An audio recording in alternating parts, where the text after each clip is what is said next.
Alors, rebonjour à vous, j'espère que vous allez très bien. Bienvenue encore dans ce cours sur WordPress. Alors, jusque-là, nous avions appris beaucoup de choses. Comment créer les articles, les pages, comment gérer parfois les plugins. Maintenant, nous allons faire un tour en arrière où nous allons apprendre quelque chose de beaucoup plus intéressant. Mais juste avant de continuer, j'aimerais revenir sur notre certificat SSL. Alors, au départ, nous avions déjà fait la requête de notre certificat SSL. Maintenant, c'est important de vérifier si le certificat en principe est actif. Alors, pour le vérifier, c'est tout simple. Il faut simplement voir si le site peut se lancer avec un HTTPS.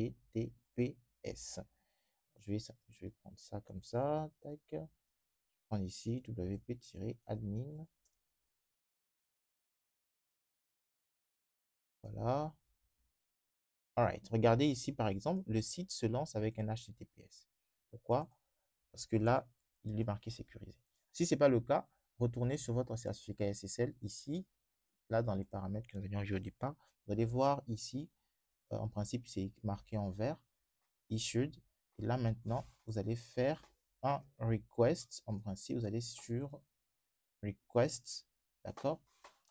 Quand vous avez déjà fait, si vous faites le request, là vous allez faire installer automatiquement. En principe, le certificat devrait être actif. Maintenant, nous allons découvrir comment personnaliser notre site internet. C'est très simple la personnalisation d'un site sur WordPress, nous le verrons tout à l'heure. Mais juste avant, on va prêter attention à un élément important.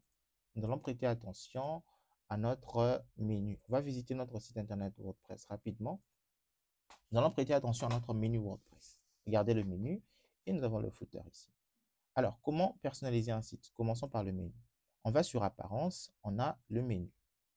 Alors, nous créons un site pour vendre des vêtements. Un menu, dans l'écran des menus, du menu WordPress, vous avez ici en principe Manage Live Preview, ça ne nous intéresse pas pour le moment. Ici à gauche, c'est pour ajouter les éléments à votre menu et là en principe, c'est pour gérer ce menu. Commençons par l'appeler Header Menu par exemple. Ensuite, mettons les éléments de notre... Nous allons ici mettre les éléments qui vont constituer notre menu. Mais juste avant, je vous conseille de faire quelque chose. Nous irons sur Customize ici ou encore sur Customize là, c'est pareil.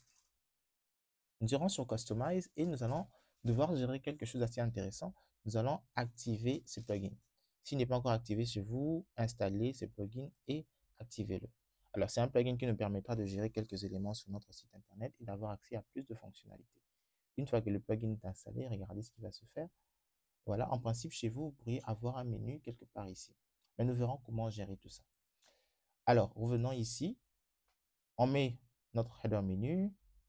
Permettez-moi de recharger cette page. D'accord? Je vais recharger cette page parce qu'il y aura une petite correction qui va se faire. Super. Alors ici, qu'est-ce que j'ai? Allons sur Page, Front Page. Ça, c'est la page d'accueil en principe. Maintenant, configurons notre menu. Nous avions créé au départ des articles. Je vais devoir supprimer ces éléments. Il suffit de cliquer sur cette flèche et supprimer. Chaque élément est constitué d'un label. Ça veut dire le nom qui s'affichera en principe sur le site internet. Ça veut dire ici. D'accord? Vous avez également le parent. Donc, je vais supprimer tout ça. Alors, rappelez-vous, nous avions créé, je vais également supprimer le sample page. Nous avions créé nos propres articles. J'irai sur le post ici, je rajouterai les catégories. Alors, en principe, on devrait avoir accès aux catégories. Oui, les catégories sont là.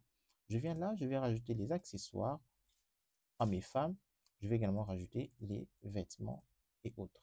J'entre. En principe, le menu de votre site internet est un élément qui permet à vos utilisateurs d'avoir accès à, en général, tout le contenu de votre site internet de façon globale.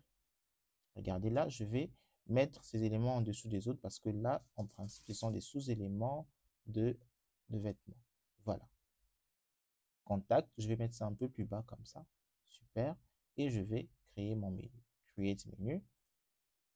Une fois que le menu est créé, qu'est-ce que vous devriez faire? Vous devez venir relancer votre site internet pour voir si les changements ont été pris en compte. Alors, chez moi, les changements ont été pris en compte. Au cas où les changements n'aient pas été pris en compte chez vous, vous allez sur Manage Locations ici, emplacement de localisation, et bien sûr, vous sélectionnez le menu. On va recharger la page ici. En principe, nous sommes censés avoir... Alors, le nom n'a pas été pris en compte. Je vais modifier le nom. D'accord, on va modifier le nom. Header menu, je vais sauvegarder. on va aller sur gestion des emplacements ici. Automatiquement, voilà, le header menu est comme le menu primaire. Voilà. Maintenant que cela est fait, on va continuer la configuration de notre site internet. Alors, comment le faire? Comme j'ai dit, vous allez sur Customize ici ou à partir du site internet, vous cliquez sur Customize. Voilà le menu Customize. Je vais le recharger pour être sûr que tous les changements sont pris en compte. Maintenant, voilà, nous allons apprendre à gérer un peu l'ensemble de tous ces éléments ici. Alors, comment les gérer? C'est tout simple. On commence par le header. Alors, je vous conseille ici déjà de pouvoir faire les choses de façon, vous les tester. Le système, le principe qui fonctionne ici, c'est le principe du what you see is what you get. Ce que vous voyez, c'est ce que vous allez avoir. Ici, en principe, chez vous, vous n'aurez rien. Vous devez changer un logo. Je vous conseille de prendre la taille qui est recommandée ici, comme ça. Prenez la taille en pixels qui est recommandée ici pour éviter que votre site, que le logo ne s'affiche pas bien sur votre site internet. Le favicon ici, rappelez-vous, lorsque nous créions nos sites, nos pages avec Elementor, nous avions dans l'identité du site ici, nous avons le favicon qui est là. Exactement, c'est ça, le favicon. C'est l'icône qui s'affiche près de votre, en principe, donc, sur le tab de votre navigateur. À part ça, vous avez le header above. Le header above, c'est simplement le top header qui s'affiche en principe là. Je préfère le cacher. Vous pouvez également déterminer, gérer les éléments qui sont dedans. Vous cliquez sur Facebook, vous choisissez les icônes que vous voulez. En tout cas, tout dépend de ce que vous voudriez vous-même avoir. Maintenant, moi, je préfère le cacher. Alors, le lien ici, Open Social Icons Open. Social Icons Open in New Tab, c'est simplement lorsque l'utilisateur clique sur une icône ici, au lieu que voilà, la page Facebook s'ouvre sur la même page du site, un nouvel onglet sera créé. Je préfère cacher ça. Et là, bien sûr, c'est pour faire une recherche. Vous pouvez taper, modifier le texte qui est dedans. Regardez, là, par exemple, si je mets ici le texte ici, rechercher, ici, regardez, le texte qui est là est directement modifié. Alors, moi, je préfère cacher ce menu-là. Voilà. Vous mettez également votre logo ici. Bienvenue chez, là, par exemple, vous mettez votre texte. Hein. Bienvenue chez Elite Knowledge. En principe, le Canva Sidebar, comment il est, je vous le montre. Quand vous allez afficher ici, par exemple, comme ça, et que je vais recharger le site internet ici, regardez ce qui va se faire. Voilà, il s'agit de ce Canva Sidebar qui s'affiche. Vous n'êtes pas obligé de le garder. Moi, je préfère ne pas le garder. Donc, je vais simplement enlever le top header ici. Voilà. Également, vous pouvez changer le texte qui est là ou le personnaliser comme vous voulez. À part ça, vous avez le sticky header. C'est quoi le sticky header? Je vous le montre ici. Regardez sur le site Elite Knowledge, ça c'est mon header. Quand je vais plus bas, regardez, j'ai le sticky header qui est simplement le header qui reste là, c'est ce qu'on appelle le sticky header. Par principe, je préfère le garder. Alors, Blogan Global ici, le mode en principe, vous devrez avoir un mode light et un mode dark. Il n'y a qu'un seul, donc on va laisser comme ça. Le breadcrumb, c'est quoi le breadcrumb? Le breadcrumb, en français, on l'appelle également la file d'Ariane. C'est quoi la file d'Ariane? Je vous le montre tout à l'heure. Quand vous ouvrez un article sur WordPress, vous avez directement cet élément qui s'affiche. C'est ça le breadcrumbs ou la file d'Ariane qui permet de vous orienter à quel endroit du site vous êtes exactement. Par défaut, je préfère garder ça. Bien sûr, vous avez les différents paramètres du breadcrumbs. Prenez soin de pouvoir tester ces éléments l'un après l'autre. À part ça, vous avez le back to top. Le back to top, en principe, c'est justement cette petite flèche qui est là qui vous permet de revenir au-dessus de votre site. Ensuite, vous avez le blog on footer. Alors, le blog on footer ici, vous avez le widget par exemple. Le widget, je vais sur les full footer du site. En principe, imaginez que vous avez 3 colonnes ici. 1, 2, 3 colonnes. Je vous épargne les calculs, on va rester sur 3 colonnes. Si vous en mettez 4, vous imaginez également que vous aurez 1, 2, 3, 4. Moi, je préfère rester sur 3 colonnes, tout simplement. Le footer copyright, c'est le message copyright, c'est le message que vous avez ici en principe. Et le footer links, éventuellement, ce sont ces deux liens que vous avez là. Vous pouvez bien sûr vous-même les personnaliser en mettant un lien et un texte qui vous convient le mieux. Le footer background, c'est bien sûr l'arrière-plan que vous avez juste sur votre footer. Maintenant, la page d'accueil de notre blog, comment il va s'afficher? Alors, ici, par exemple, je vous conseille de pouvoir tester les éléments pour voir comment ils fonctionnent. Là, par exemple, j'ai enlevé le slider. Je peux mettre un seul slider, par exemple. Je peux également décider de trier par auteur, par date, le nombre d'éléments, le nombre de colonnes à afficher. Je peux mettre 4 colonnes. D'accord? Le nombre de blocs, pardon, à afficher, moi, je laisse sur 3. Et là, par exemple, le texte lire plus, vous pouvez bien sûr le changer. Lire ici, par exemple, comme ça. Vous pouvez bien sûr le changer à votre guise. Regardez, là, c'est lire ici. Lire ici. Ensuite, vous avez la catégorie. La section catégorie, c'est une section qui, quand vous cochez ici, regardez, il y a une section catégorie qui s'affiche juste en dessous. L'image de mise en avant sera celui de la catégorie, enfin, sera l'image de la catégorie, sera l'image de mise en avant de votre catégorie. D'accord? Ensuite, là, vous avez les blogs. En principe, les blogs, c'est ceux que vous voyez ici. Si vous les cachez, vous n'aurez plus les blogs sur votre, vous n'aurez plus, bien sûr, les blogs sur votre page d'accueil. Et là, vous pouvez trier le nombre de colonnes, par exemple, à afficher. Là, par exemple, je vais ici lire plus pour que l'utilisateur, parce que mon site est censé être en français. Voilà. Ensuite, vous avez les couleurs. Vous pouvez choisir une couleur d'arrière-plan pour votre site. De préférence, je préfère pas changer de couleur. Le header image, je préfère ne pas avoir de header image. Je préfère laisser mon site internet aussi simple. L'image background, vous pouvez mettre un background sur votre site. Je préfère également laisser son background. Le menu, vous vous rappelez des menus. Alors, pour le primary menu, c'est le header menu qui est le menu principal. Vous pouvez également éditer le menu en modifiant les éléments comme on le faisait au niveau de l'éditeur de menu depuis le dashboard de WordPress. Vous pouvez également créer un nouveau menu si cela vous intéresse, comme vous voulez bien sûr. D'accord? Alors ici, bien sûr, Show Advanced Menu Properties, pas très intéressant pour nous ici. D'accord? Maintenant, les widgets. Alors, les widgets, ce sont les éléments que nous allons gérer à partir d'ici. Regardez ici. Right sidebar, le sidebar, c'est la barre que vous voyez juste ici à côté. Vous pouvez bien sûr supprimer les éléments à votre guise. Vous pouvez les modifier. Vous pouvez rajouter des éléments comme on le fait pour les articles, par exemple. Je peux rajouter, par exemple, si je veux, le calendrier, je peux le rajouter ici. Regardez, on aura un petit calendrier qui va s'afficher là. Et si vous le voulez, moi, je ne le mets pas ici. À part ça, rappelez-vous, nous avions déterminé au départ, rappelez-vous, pour le footer, nous avions déterminé 3 colonnes. Donc ici, nous aurons en réalité 3 colonnes. Et nous verrons comment gérer ces colonnes-là ici. Je vais sur les widgets, je vais sur la première colonne, je vais écrire ici, Elite, Knowledge.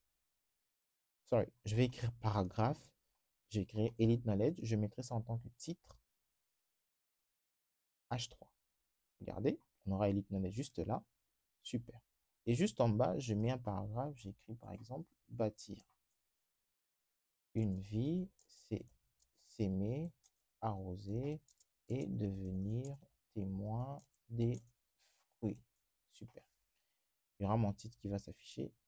Je peux même décider de prendre ce titre et le mettre en tant que quote si je veux. Voir ce que ça donne un peu. Voilà. Mais le texte est en blanc.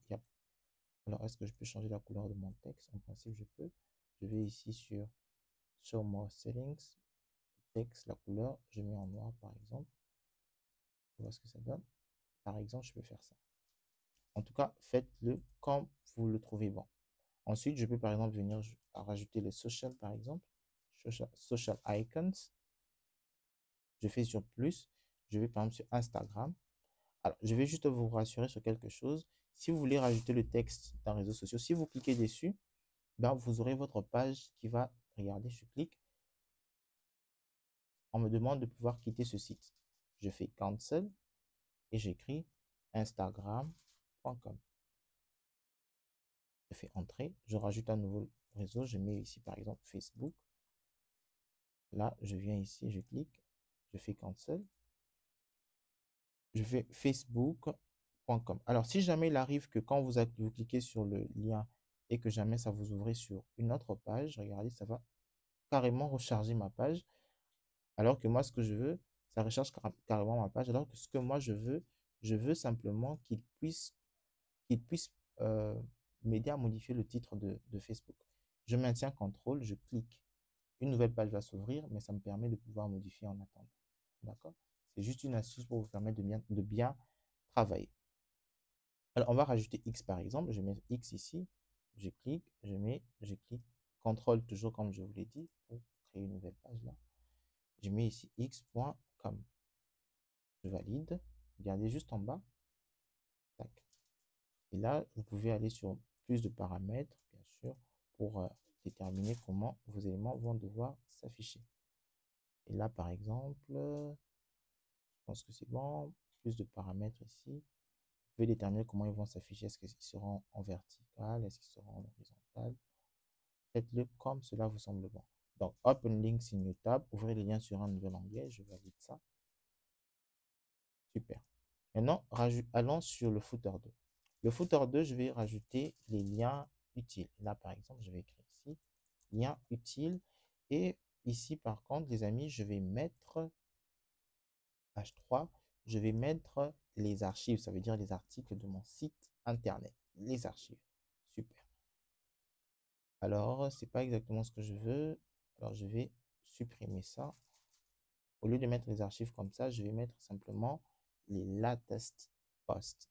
Latest posts. Les derniers posts, je les mets directement ici. Je peux encore aller sur Show More Settings pour déterminer est-ce qu'on va voir le contenu des posts, combien de posts on devrait voir en principe, desquels auteurs exactement. Là, je mets par exemple 5 posts, je vais mettre ça à 4.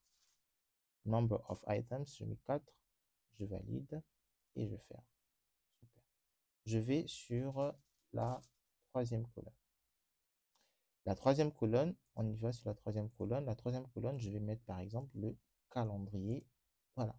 Vous mettez exactement ce que vous voudriez avoir sur votre site internet. Voilà les amis, j'ai personnalisé mon footer. Je peux également venir en principe changer la couleur du footer en venant sur Footer Blogon, Background Footer et changer bien sûr la couleur ici. À part ça, vous avez Home Page Settings. Alors, vous rappelez, pour ceux qui se rappellent encore, pour vous, si vous vous rappelez, regardez les amis, je vous ai parlé du Reading. Dans le Reading ici, vous pouvez modifier bien sûr les configurations de la page d'accueil également. D'accord? Alors ici, par exemple, Discourage Search Engines from Indexing this site, c'est-à-dire empêcher au moteur de recherche de voir cette page. Si le site n'est pas encore fini, je vais vous permettre, je vous demanderai par exemple de pouvoir faire, activer cette option. Là, par exemple, la page d'accueil, c'est la page Home comme d'habitude. Je n'ai rien à modifier. Alors, les articles, les pages, pardon, les pages seront sur des blogs. Les posts seront sur les blogs. Les articles seront sur les blogs. C'est bon. Et là, j'ai les CSS additionnels. Si vous maîtrisez du CSS, vous pouvez rajouter du code CSS ici. Sinon, vous pouvez laisser les paramètres tels qu'ils sont. Voilà les amis, votre site internet est quasiment prêt.